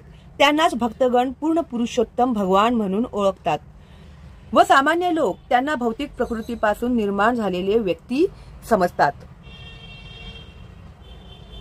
परंतु ज्यांनी पूर्वजन्मात अनेकानेक पुण्य कार्ये केली आहेत, ती ही बालके त्या पूर्ण पुरुषोत्तम भगवंतांसोबत खेळत आहेत. 11.8 तात्पर्य.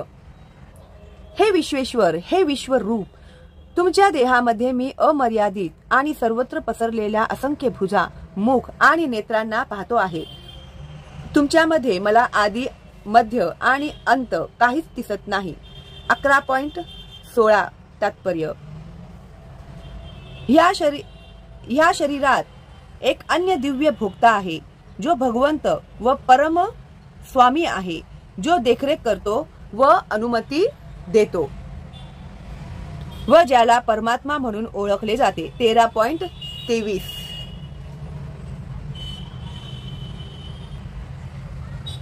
मी प्रत्येकाच्या हृदयात स्थित आहे आणि माझ्यापासून स्मरण शक्ती, ज्ञान व विस्मरण येते.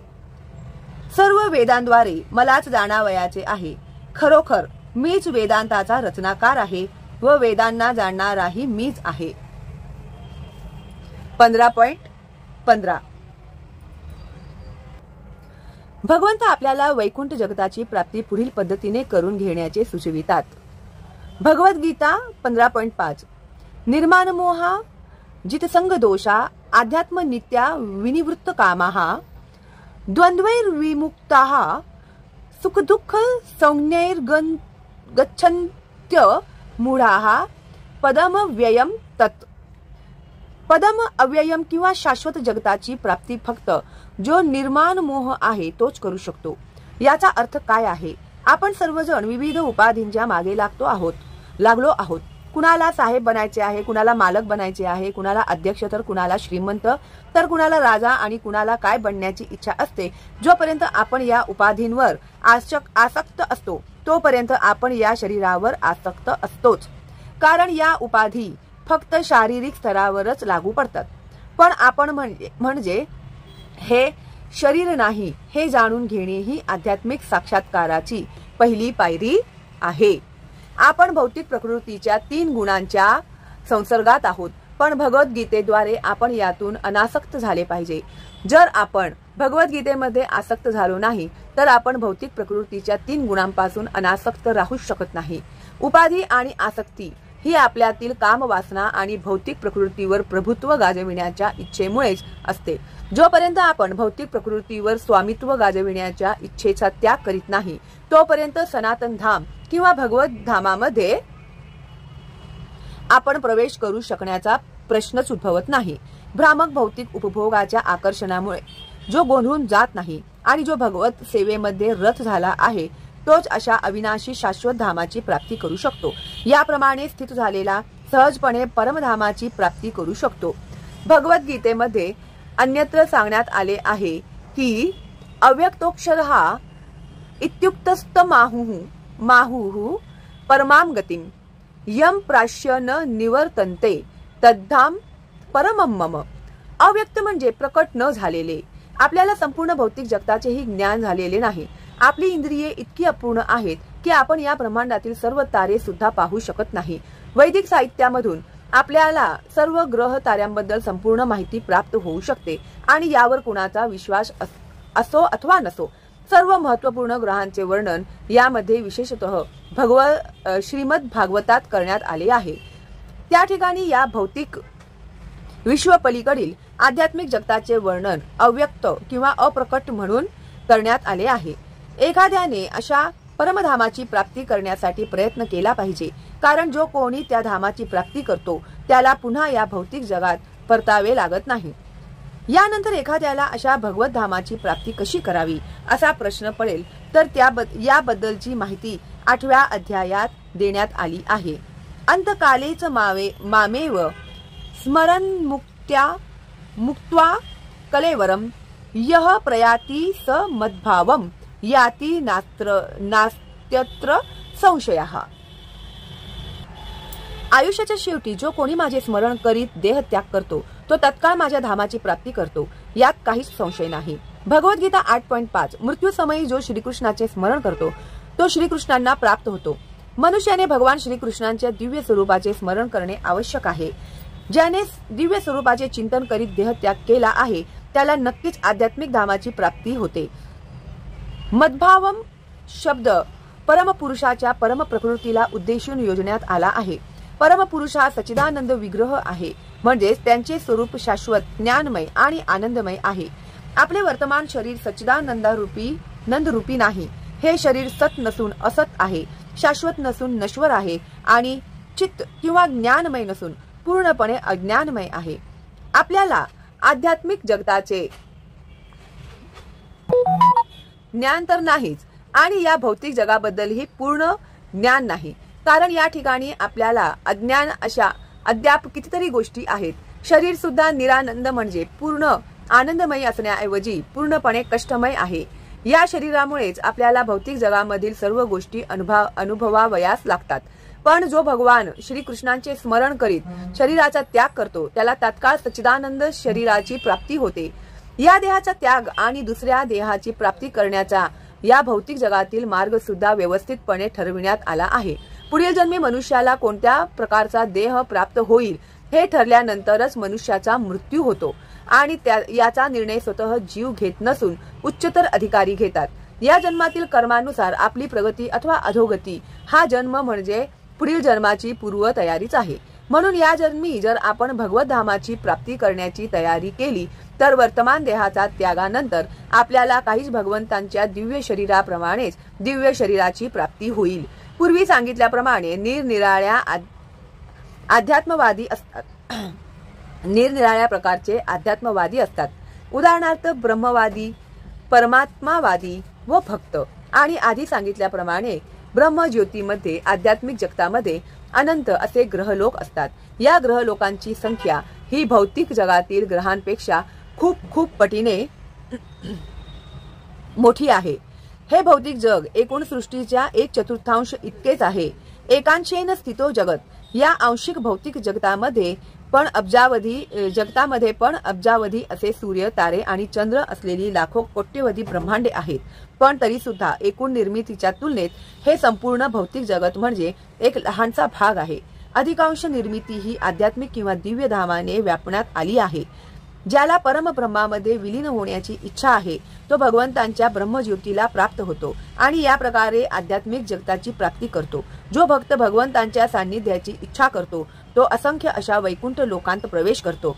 श्री भगवान स्वतःच्या नारायण या चतुर्भुज विस्तारित रूपामध्ये आणि प्रद्युम्न, अनिरुद्ध, गोविंद इत्यादी नावांनी वैकुंठात प्रवेश करणाऱ्या भक्तांच्या सहवासात राहतात.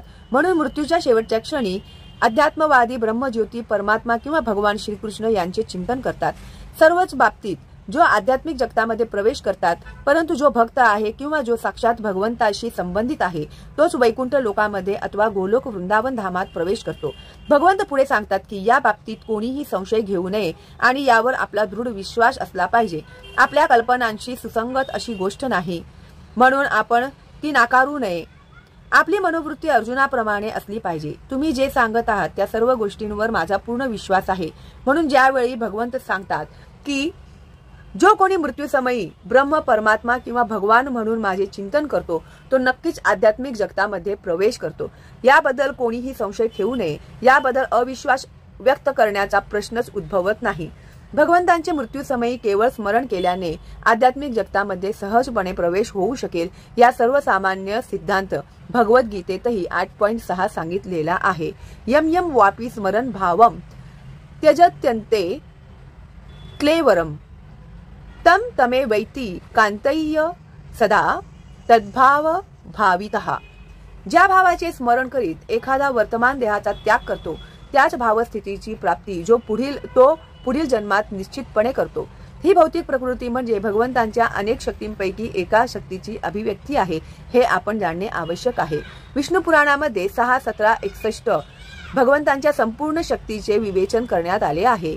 विष्णू शक्ती ही पराप्रोक्ता क्षेत्रज्ञाख्या तथा परा अविद्या कर्म संज्ञान्या तृतीया शक्ती रिष्यते. परमेश्वराच्या वैविध्यपूर्ण अशा अनंत शक्ती आहेत ज्या आपल्या कल्पनेच्या पलीकडे आहेत. तरी सुद्धा श्रेष्ठ अशा ज्ञानी ऋषीमुनींनी आणि मुक्त जीवांनी या सर्व शक्तींचा अभ्यास करून त्यांचे 3 विभाग केले आहेत. या सर्व शक्ती विष्णू शक्ती म्हणजेच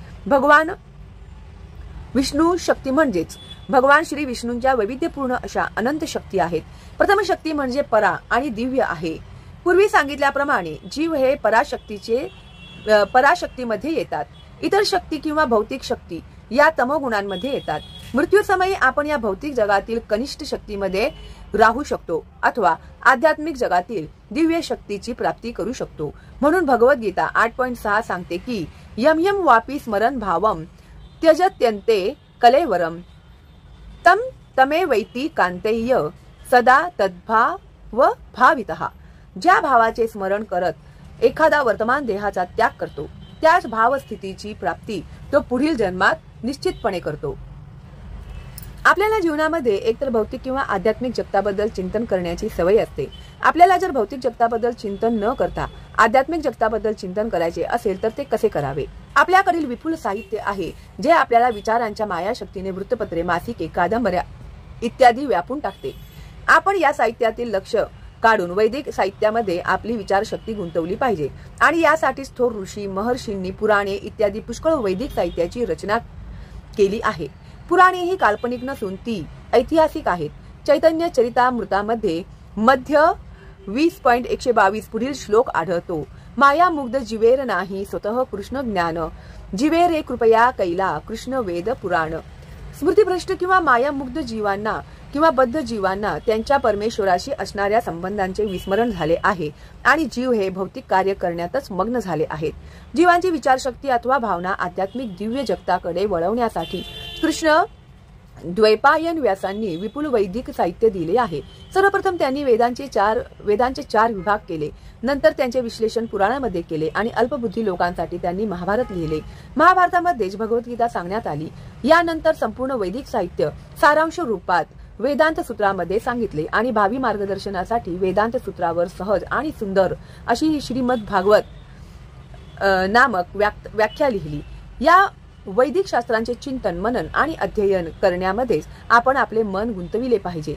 ज्याप्रमाणे भौतिकवादी लोक मनोरंजनासाठी किंवा विरंगुळ्यासाठी वर्तमानपत्रे, कादंबरी इत्यादी अनेक प्रकारच्या जडवादी साहित्याचे वाचन करतात, त्याचप्रमाणे आपण आपले मन व्यासदेवांनी दिलेले ग्रंथ साहित्य वाचण्याकडे वळविले पाहिजे.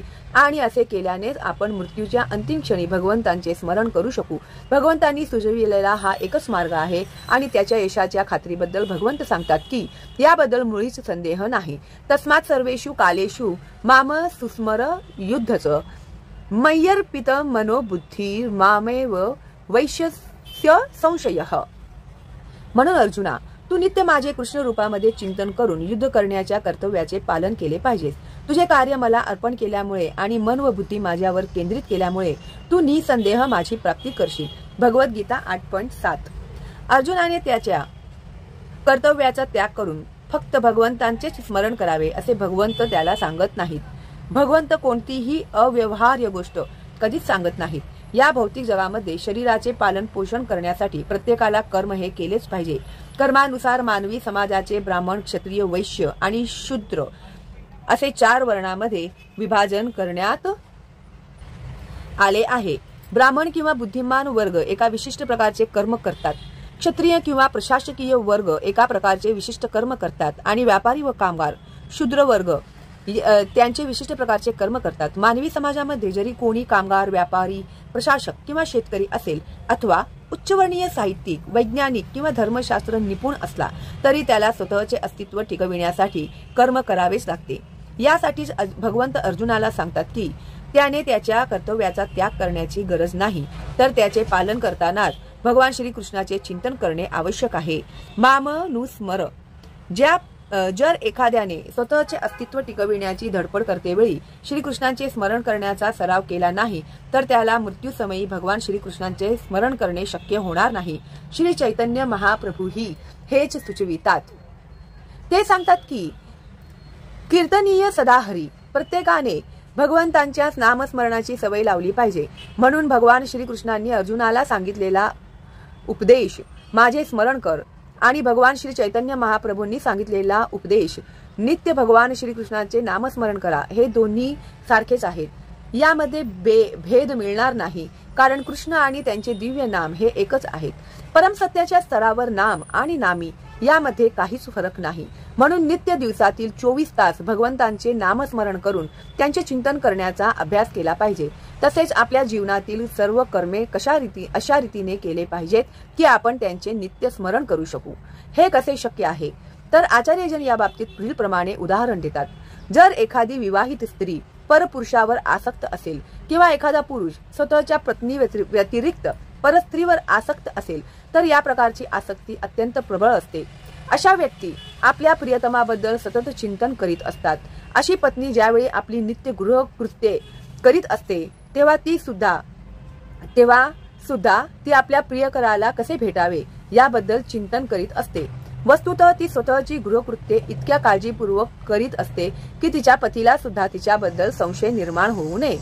याचप्रमाणे आपण आपले परमप्रिय श्रीकृष्ण यांचे सतत चिंतन केले पाहिजे आणि त्याचबरोबर आपले भौतिक कर्म सुद्धा योग्य आणि व्यवस्थित रीतीने पार पाडले पाहिजे. पण यासाठी उत्कट प्रेमभाव असणे आवश्यक आहे. आपल्याला भगवंताबद्दल उत्कट प्रेम असेल तरच आपण आपले कर्मही योग्य रीतीने करू शकतो व तसेच त्यांचे नित्य चिंतनही करू शकतो. परंतु अशा उत्कट प्रेमाचा विकास आपण केला पाहिजे. उदाहरणार्थ अर्जुन सतत श्रीकृष्णांचे चिंतन करीत होता. श्रीकृष्णांचा नित्य सहचर होता. त्याचप्रमाणे तो योद्धाही होता. श्रीकृष्णांनी त्याला युद्ध त्याग करून ध्यान धारणेसाठी अरण्यात जाण्याचा सल्ला दिला नाही. जेव्हा भगवान श्रीकृष्णांनी योग पद्धतीचे अर्जुनाला वर्णन केले तेव्हा अर्जुन म्हणतो की या योग पद्धतीचे पालन करणे हे आपल्या आवाक्या पलीकडचे आहे. अर्जुन उवाच योयम योगस्त्वया प्रोक्तः साम्येन मधुसूदन एतस्याहं न पश्यामि चंचलत्वात् स्थितिं स्थिराम. अर्जुन म्हणाला, हे मधुसूदना, ज्या योग पद्धतीचे वर्णन तुम्ही केले आहे ते अव्यवहार्य आणि असह्य वाटते, कारण मन हे चंचल आणि स्थिर आहे. भगवद्गीता 6.33. पण भगवान सांगतात योगिनामपि सर्वेषां मद्गतेनांतरात्मना श्रद्धावान भजते यो माम समे युक्त तमो मतः। सर्व योगी जनांमध्ये जो श्रेष्ठ श्रद्धापूर्वक सदैव माझ्यामध्ये निवास करतो, अंतःकरणात माझे चिंतन करतो आणि माझी दिव्य प्रेममयी सेवा करतो, तो योगाद्वारे माझा अत्यंत निकट संबंधी होतो आणि असा हा योगी सर्व योग्यांमध्ये श्रेष्ठ आहे असे माझे मत आहे। भगवद्गीता 6.47। म्हणून जो भगवद्गीतांचे निरंतर स्मरण करतो तो सर्वश्रेष्ठ योगी, ज्ञानी तसेच सर्वश्रेष्ठ भक्तही आहे। पण पुढे जाऊन भगवंत अर्जुनाला सांगतात की अर्जुन हा क्षत्रिय असल्यामुळे तो युद्ध टाळू शकत नाही, पण जर त्याने श्रीकृष्णांचे चिंतन करीत युद्ध केले तर तो मृत्यूसमयी श्रीकृष्णांचे चिंतन करू शकेल। मात्र यासाठी मनुष्याने परमेश्वराच्या दिव्य प्रेममयी सेवेमध्ये शरणागत होणे आवश्यक आहे। वास्तविकपणे आपण आपल्या शरीराद्वारे कार्य करीत नसून मन आणि बुद्धीद्वारे करीत असतो। म्हणून बुद्धी आणि मन जर निरंतर भगवंतांच्या चिंतनामध्ये संलग्न केले तर स्वाभाविकपणे सर्व इंद्रिये सुद्धा भगवंतांच्या सेवेमध्ये संलग्न होतात। वरकरणी पाहिल्यास इंद्रियांची कार्ये सारखीच दिसतात, पण त्यामागील भावना निराळी असते। मन आणि बुद्धीला भगवंतांच्या चिंतनात कसे संलग्न करावे याबद्दल भगवद्गीता शिकविते। अशा प्रकारे संलग्न झाल्याने मनुष्य भगवत धामात प्रवेश करू शकतो। जर मनाला श्रीकृष्णांच्या सेवेमध्ये मग्न केले तर सर्व इंद्रिये आपोआपच त्यांच्या सेवेमध्ये मग्न होतात। श्रीकृष्णांच्या चिंतनात परिपूर्ण संलग्न होणे ही एक दिव्य कला आहे आणि हेच भगवद्गीतेचे रहस्यही आहे। आधुनिक मानवाने चंद्रावर जाण्यासाठी खडतर परिश्रम केले आहेत, पण त्याने स्वतःचा आध्यात्मिक उद्धार करण्यासाठी काहीच खडतर प्रयत्न केले नाहीत। जर एखाद्या पुढे 50 वर्षा इतके आयुष्य असेल तर त्याने असा अल्पसमय पुरुषोत्तम श्री भगवान यांचे चिंतन इत्यादी करण्यासाठी आवश्यक अभ्यास आणि त्याचा विकास करण्यामध्ये स्वतः संलग्न केले पाहिजे। हाच भक्ती मार्ग आहे। श्रीमद भागवत 7.5-23। श्रवणम कीर्तनम विष्णोः स्मरणम पादसेवनम अर्चनम वंदनम दास्यम सख्यामात्म निवेदनम। या 9 विधींपैकी सर्वात सोपी म्हणजे श्रवणम किंवा साक्षात्कारी व्यक्तीकडून भगवद्गीतेचे श्रवण करणे ही आहे। यामुळेच मनुष्य परमेश्वराचे चिंतन करण्यास प्रवृत्त होऊ शकेल। अशा स्मरणामुळे भगवत चिंतन सुलभ होते आणि देहत्यागानंतर मनुष्याला असे दिव्य शरीर प्राप्त होऊ शकेल की जे भगवंतांच्या सान्निध्यात राहण्यास उपयुक्त असेल। भगवंत पुढे सांगतात की अभ्यासयोग युक्तेन चेतसा नान्यगामिना परमं पुरुषम दिव्यम याति पार्थानु चिंतयन। हे अर्जुना, जो पुरुषोत्तम श्री भगवान म्हणून माझे ध्यान करतो, ज्याचे मन दृढ निश्चयाने विचलित न होता माझे चिंतन करण्यात संलग्न झाले आहे, तो निश्चितपणे माझी प्राप्ती करतो। श्रीमद भगवत गीता 8.8। हा मार्ग अधिक खडतर नाही, तरी सुद्धा मनुष्याने अनुभवी व्यक्तीकडून ज्ञान घेणे आवश्यक आहे। तद्विज्ञानार्थ स गुरुमेवा विगच्छेत। जी व्यक्ती या पद्धतीचा अवलंब करीत आहे अशा व्यक्तीचा एखाद्याने आश्रय घेणे आवश्यक आहे। मन हे सतत एका गोष्टीकडून दुसऱ्या गोष्टीकडे धावत असते, परंतु मनुष्याने स्वतःचे मन नित्य भगवान श्रीकृष्ण किंवा त्यांच्या नामावर एकाग्र करण्यासाठी अध्ययन केले पाहिजे। स्वभावतःच मन हे चंचल असल्याने इकडे तिकडे धावत असते, पण हे श्रीकृष्णाच्या दिव्य नामध्वनीवर स्थिर होऊ शकते। याप्रमाणे मनुष्याने परमम पुरुषम किंवा आध्यात्मिक जगतातील पुरुषोत्तम श्री भगवान यांचे ध्यान करून त्यांची प्राप्ती करावी। अंतिम साक्षात्कारासाठी किंवा अंतिम ध्येय प्राप्तीसाठीचा मार्ग आणि साधने याबद्दलचे ज्ञान भगवद्गीतेमध्ये सांगण्यात आले आहे आणि या ज्ञानाची द्वारे सर्वांसाठी उघडी आहेत। येथे कोणालाही आडकाठी नाही। सर्व श्रेणीमधील लोक भगवान श्रीकृष्णांचे चिंतन करून त्यांची प्राप्ती करू शकतात, कारण त्यांचे चिंतन करणे आणि त्यांच्याबद्दल श्रवण करणे हे सर्वांनाच शक्य आहे। भगवंत पुढे सांगतात भगवद्गीता 9:32-33। माम ही पार्थ व्यपाश्रित्य येपि स्युः पापयोनयः स्त्रियो वैश्यास्तथा शुद्धास्तेपि यान्ति परागतिम्। किं पुनर्ब्राह्मणाः पुण्या भक्ता राजर्षयस्तथा अनित्यं सुखम लोकमिमं प्राप्य भजस्व माम। याप्रमाणे भगवंत सांगतात की एक पतित स्त्री, क्षुद्र कामगार किंवा कनिष्ठ स्तरावरील मनुष्य सुद्धा परमसत्याची प्राप्ती करू शकतो। त्यासाठी मनुष्याकडे प्रगत बुद्धिमत्ता असलीच पाहिजे असे नाही। मुख्य मुद्दा आहे की जो कोणी भक्ती योगाचे सिद्धांत स्वीकारतो आणि भक्तांना जीवनाचे सर्वोच्च लक्ष्य किंवा अंतिम ध्येय मानतो, तो आध्यात्मिक जगतामध्ये भगवंताची प्राप्ती करू शकतो। जर एखाद्याने भगवद्गीतेमध्ये प्रतिपादित केलेल्या सिद्धांतांचे पालन केले तर तो आपले जीवन कृतार्थ करू शकतो आणि जीवनातील सर्व समस्यांचे उत्तर त्याला मिळते। हेच भगवद्गीतेचे सार सर्वस्व आहे। सारांश रूपात ज्याचे वाचन मनुष्याने अत्यंत काळजीपूर्वक केले पाहिजे असे भगवद्गीता हे एक दिव्य साहित्य आहे। गीता शास्त्रमिदं पुण्यम यः पठेत प्रयतः पुनाम। जी व्यक्ती भगवद्गीतेतील उपदेशांचे पालन करते ती जीवनातील सर्व दुःखे किंवा चिंता यामधून मुक्त होते। भय शोकादी वर्जित सर्व प्रकारच्या भयांपासून अशी व्यक्ती मुक्त होऊ शकते व तिचा पुढील जन्म आध्यात्मिक असू शकतो। गीता महात्म्य 1 यापुढील लाभ सुद्धा यामध्ये आहे। गीताध्ययनशीलस्य प्राणायामपरस्य च नैव संती ही पापानी पूर्वजन्म कृतानी च। जर मनुष्याने भगवद्गीतेचे प्रामाणिकपणे व पूर्ण गांभीर्याने अध्ययन केले तर भगवंतांच्या कृपेने त्याच्या पूर्वजन्मातील दुष्कर्मांचा त्याच्यावर किंचितही परिणाम होत नाही। भगवद्गीतेच्या शेवटच्या भागामध्ये भगवंत स्पष्टपणे उद्घोषणा करतात की भगवद्गीता 18.66 सर्व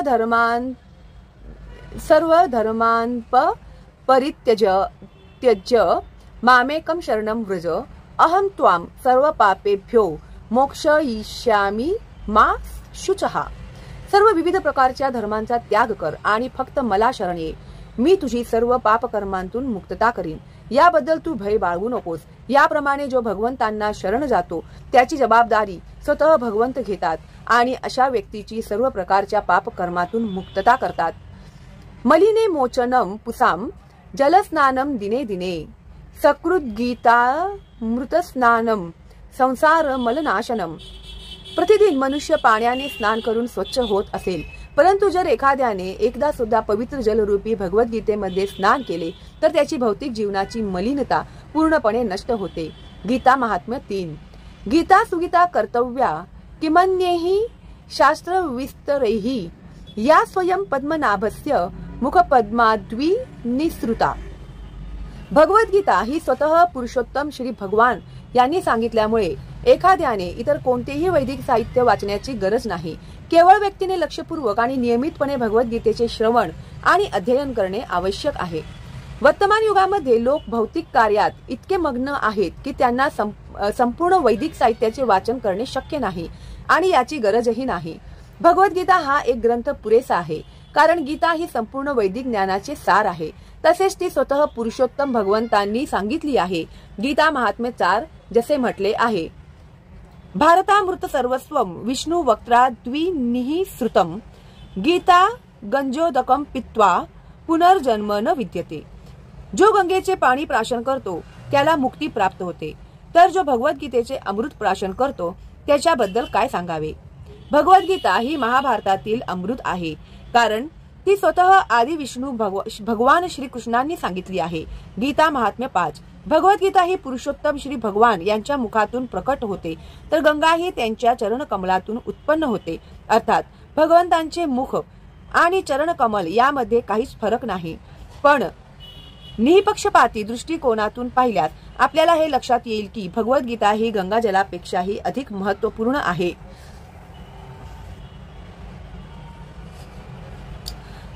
सर्वोपनिषदो गावो दोग्धा गोपाल नंदनः पार्थो वत्सः सुधीर भोक्ता दुग्धम गीतामृतम महत्। सर्व उपनिषदांचे सार असलेले गीतोपनिषद किंवा भगवद्गीता ही एका गायीप्रमाणे आहे आणि गोपाल म्हणून विख्यात असलेले भगवान श्रीकृष्ण तिचे दूध काढत आहेत। अर्जुन हा वासराप्रमाणे आहे, तर विद्वान जन आणि शुद्ध भक्त हे भगवद्गीतेचे अमृततुल्य दूध प्राशन करणारे आहेत। गीता महात्म्य 6 एकम शास्त्रम देवकी पुत्र गीतम एको देवो देवकी पुत्र एव एको मंत्र तस्य नामानी यानी कर्माप्येकम तस्य देवस्य सेवा। वर्तमान काळात लोक एकच शास्त्र, एकच परमेश्वर, एकच धर्म आणि एकच व्यवसाय असण्यासाठी अत्यंत उत्सुक आहेत। म्हणून एकम शास्त्रम देवकी पुत्र गीतम अखिल विश्वाकरिता भगवद्गीता हे एकच शास्त्र असावे। एको देवो देवकी पुत्र एव अखिल विश्वाकरिता श्रीकृष्ण हे एकच परमेश्वर असावेत। एको मंत्र तस्य नामानी एकच मंत्र, एकच प्रार्थना असावी आणि ती म्हणजे त्यांच्या पवित्र नामाचा जप। हरे कृष्ण कृष्ण कृष्ण हरे हरे हरे राम राम राम हरे हरे. कर्माप्येकम तस्य देवस्य सेवा. सर्वांसाठी एकच कर्म असावे व ते म्हणजे भगवंतांची भक्तिमय सेवा. गीता महात्म्य 7. ओम शांती.